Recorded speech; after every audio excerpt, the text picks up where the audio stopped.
आज का मेरा स्पेशली वीडियो उन हाउसवाइफ्स के लिए है जिनके शादी से पहले कुछ सपने थे, लेकिन शादी के बाद कहीं ना कहीं उन्हें लगता है कि उन्होंने अपने सपनों का गला घोट लिया है या फिर वो अपने सपने अपने दम पर पूरा नहीं कर पाए और उसका जिम्मेदार वो किसी और को मानते हैं, चाहे अपने परिवार को या फिर अपने ससुराल वाले को या फिर अपने हस्बैंड को और कुछ ऐसी सिचुएशन को कि जिसकी वजह से ये सब हुआ।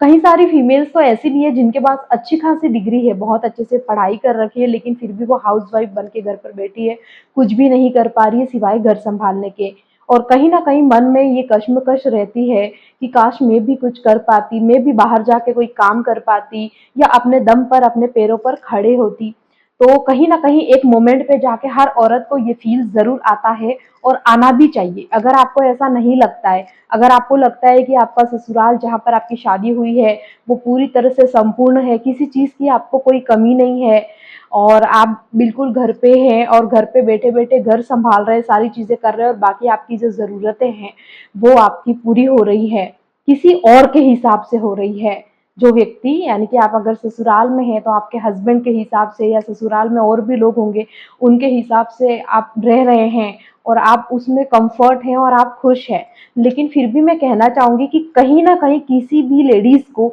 हमेशा अपने दम पर खड़ा जरूर होना चाहिए, चाहे वो थोड़ा सा कम क्यों ना कमाए, उससे कोई फर्क नहीं पड़ता। लेकिन अपनी कोई स्किल या फिर अपनी पढ़ाई या अपने दम पर जो चीज आपने की है उसके बेसिस पे आपको लाइफ में कुछ ना कुछ तो अपने लिए खुद से जरूर करना चाहिए। आप शादी से पहले डिपेंड रहते हैं अपने फादर पर, इसके बाद आप डिपेंड रहते हैं अपने भाई पर, इसके बाद अगर आप शादी के बाद डिपेंड रहते हैं तो कहीं ना कहीं आप रहते हैं आप अपने हस्बैंड पर। तो हमेशा हम दूसरों पे डिपेंड रहे, चाहे हमारा परिवार कितना ही संपूर्ण है, लेकिन एक वुमन को हमेशा अपने पैरों पे खड़ा होना इसीलिए जरूरी है कि कब कहाँ पर क्या स्थिति आ जाती है कुछ नहीं कह सकते। क्योंकि हमारे रिलेशंस जो होते हैं ना, ब्लड रिलेशन, जैसे कि हमारे फादर हो गए या शादी के बाद हमारे हस्बैंड हो गए जिन पे हम डिपेंड है, जो हमारी जरूरतें को समय समय पर पूरा कर रहे हैं, लेकिन भगवान ना करे कभी ऐसा भी समय आए कि उन्हें हमारी जरूरत पड़े, तब क्या हम बिल्कुल बेसहारा बन के खड़े हो जाए, हम उनके लिए कुछ नहीं कर पाए। या फिर कभी ऐसी सिचुएशन आ जाए कि जो हमारे लिए सब कुछ कर रहा है किसी कारण से वो हमारी जरूरतें और चीजें पूरी नहीं कर पाया, तो ऐसे सिचुएशन में हम क्या करेंगे, हम किसके आगे हाथ फैलाएंगे। इसीलिए हम किसके आगे हाथ फैलाएं, बेसिक नीड्स जो होती हैं एटलीस्ट वो तो हम अपने दम पर पूरी कर सकें, इतना हर इंसान को सक्षम होना चाहिए, चाहे वो पुरुष हो या चाहे फिर स्त्री हो। हमारे समाज में दो वर्गों में ये बांट दिया जाता है, स्त्री और पुरुष। पुरुष है वो हमेशा बाहर जाके नौकरी करता है, वो कभी किसी पे डिपेंड नहीं रहता, चाहे वो किसी भी तरह का काम करे, चाहे वो झाड़ू लगाने का काम करे या फिर वो अच्छे ऑफिसर बन के काम करे, कोई फर्क नहीं पड़ता, उनका फर्ज है कमाना, ये समाज में दायरे फिट किए हुए। और एक औरत है तो वो घर पे रहेगी और घर के काम करेगी, तो ये सारी चीजें होती हैं। तो कहीं ना कहीं ये चीजें गलत नहीं है, लेकिन आप अपनी लाइफ को खुद से लेके कभी ऐसा सोचिए कि कई बार हम ऐसे केसेस देखते हैं कि एक वाइफ अपने हस्बैंड पर डिपेंड है और किसी कारण से उनके हस्बैंड को कोई अनएक्सपेक्टेड ऐसी चीजें, कोई मिस हैपनिंग हो जाती है, ऐसी सिचुएशन में उस औरत का कोई साथ नहीं देता। लोग थोड़े देर के लिए 10-15 दिन के लिए सिंपैथी जताते हैं, इसके बाद सब अपने अपने रास्ते हो जाते हैं और कोई भी प्रॉब्लम फेस करनी पड़ती है तो उस औरत को ही करनी पड़ती है। इसीलिए यही है कि शादी से पहले तक आप हमेशा अपने मन में ये विचार करके रखें कि आपको किसी पे भी डिपेंड नहीं रहना है। एक औरत की बहुत सारी जिम्मेदारियां होती है, परिवार के प्रति, शादी के बाद परिवार के प्रति, बच्चों के प्रति, एक हस्बैंड के प्रति और भी ससुराल वालों के प्रति। तो आप उन अपनी जिम्मेदारियों को बखूबी समझो, उन्हें पूरा भी करो, लेकिन साथ में आपको अपने आप को नहीं भूलना चाहिए। आपको ये ध्यान रखना चाहिए कि आप भी अपने आप में एक इंसान है और आपकी भी कुछ जरूरतें हैं, आपकी खुद की भी कोई आइडेंटिटी है। हमेशा आप दूसरों के नाम से नहीं जाने जाएंगे कि आप किसकी बेटी हैं या आप किसकी वाइफ हैं। खुद की आइडेंटिटी बनाना भी जरूरी है। और ये दोनों ही तरीके से, मतलब ऐसा नहीं है कि एक वुमन कुछ कर नहीं सकती या फिर एक हस्बैंड अगर उसके लिए कुछ करता है तो वुमन का कोई अस्तित्व नहीं रहता, बात वो नहीं है। लेकिन हर इंसान को अपने पैरों पे खड़ा होना इसीलिए जरूरी है कि कब क्या स्थिति आती है कोई पहले से हम अज्यूम नहीं कर सकते। अगर हम अपने दम पर खड़े होंगे तो दो वक्त की रोटी का जुगाड़ तो हम कर ही लेंगे। तो हर वुमन अगर घर पर भी रहती है तो उसके पास घर की जिम्मेदारियां होती है, बच्चों की होती है, खाना बनाना, साफ सफाई करना, बहुत सारी चीजें होती हैं। तो बहुत सारी वुमेन्स क्या करती है, जब हस्बैंड बाहर कमाने जाते हैं तो घर पे खाना बनाना और बेसिक जो और जिम्मेदारी और काम होती है बस वो किया, थोड़ी देर टाइम पास कर लिया, वो चीज़ें कर ली। कभी घर वालों से नहीं बनती हैं तो कोई पीहर में जाके बैठी है, कहाँ पे झगड़े हो रहे हैं, इस तरह की एक पूरी लाइफ बहुत ज़्यादा बिल्कुल डिस्टर्ब सी हो जाती है। उस डिस्टर्बेंस की वजह से हस्बैंड वाइफ के रिलेशन खराब होने लगते हैं। तो मैं हर किसी वुमन से यही कहना चाहूंगी कि आप शादी के बाद अपने घर में जाओ, अपनी जिम्मेदारियों को समझो, एक शेड्यूल बनाओ कि आप कब से कितने बजे के किस कौन कौन से काम करेंगे, आपका डेली रूटीन क्या रहेगा। इसके बाद उन जिम्मेदारियों से निपटने के बाद आपके पास ऐसी कौन सी स्किल्स है जिस पर आप काम कर सकते हैं। आजकल बाहर जाके काम करना अलाउड बहुत सारे लोग आपको नहीं देते हैं। शादी के बाद अक्सर जो लड़की की दिनचर्या या चीजें होती है वो घर वाले डिसाइड करते हैं, या तो हस्बैंड डिसाइड करता है या ससुराल वाले डिसाइड करते हैं। तो कहीं ना कहीं ऐसी चीजें होती है, तो ऐसी सिचुएशन में भी आप ये कर सकते हो कि अगर आपके पास कोई बहुत अच्छी डिग्री है, आपने अच्छे से पढ़ाई कर रखी है, तो सबसे पहले तो आप अपने घर वालों को कन्विंस करो, उन्हें बताओ कि आप कुछ करना चाहते हैं बाहर जाके, और कन्विंस करने की कोशिश करेंगे तो हो सकता है कि वो मान जाए। लेकिन फिर भी अगर नहीं मानते हैं तो आपके घर के हालात, सिचुएशन, चीजों को देखते हुए आपको रुकना नहीं है।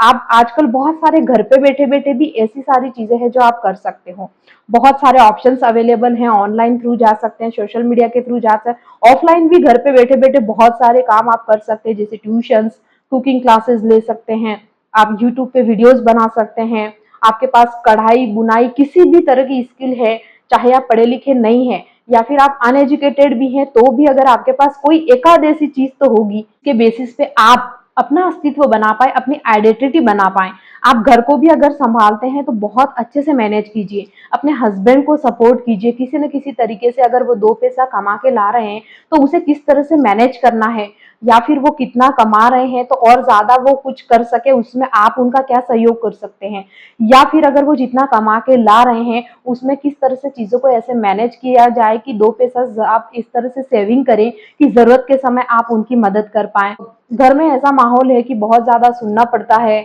कुछ लोग हर एक जैसी मेंटेलिटी के नहीं होते, सबकी सोच अलग अलग होती है। तो कभी कभी हमारी इन परेशानियों की वजह से जो आदमी बाहर कमाने जा रहा है या काम कर रहा है वो भी दुखी हो जाता है। तो आपको समझदारी दिखा के थोड़ा सा उन चीजों को इग्नोर करना चाहिए या उन्हें हैंडल करने की कोशिश करना चाहिए। यानी कि अपने आप में आपको एक ऐसा टैलेंट दिखाना है और एक बहुत ही अच्छी हाउसवाइफ आप बन सकती हैं। कभी अपने आप को ये हताश परेशान नहीं समझना है कि मैं तो सिर्फ हाउसवाइफ हूँ। हाउसवाइफ होना भी कोई बहुत ज्यादा वो बात नहीं है कि हाउसवाइफ होना बहुत आसान है, सबसे ज्यादा मुश्किल काम है। अगर किसी को ऐसा लगता है ना कि हाउसवाइफ दिन भर घर में क्या करती है, तो एक या दो दिन वो इंसान अगर करके दिखा दे और फिर वो ये बात बोले तो समझ में आता है। तो ये पॉसिबल नहीं है, इसलिए आप घर पर रहकर भी बहुत सारे काम अगर घर पे टाइम टू टाइम कर रहे हैं, परिवार वाले के लिए सब कुछ चीजें मैनेज कर रहे हैं, टाइम टू टाइम सब कुछ अवेलेबल करा रहे हैं, तो एक बहुत बड़ी रिस्पॉन्सिबिलिटी निभा रहे हैं। इसलिए कभी भी आत्मग्लानि नहीं करनी चाहिए कि हम तो कुछ भी नहीं कर रहे हैं, बस सिर्फ घर संभालना भी अपने आप में बहुत बड़ी जिम्मेदारी है।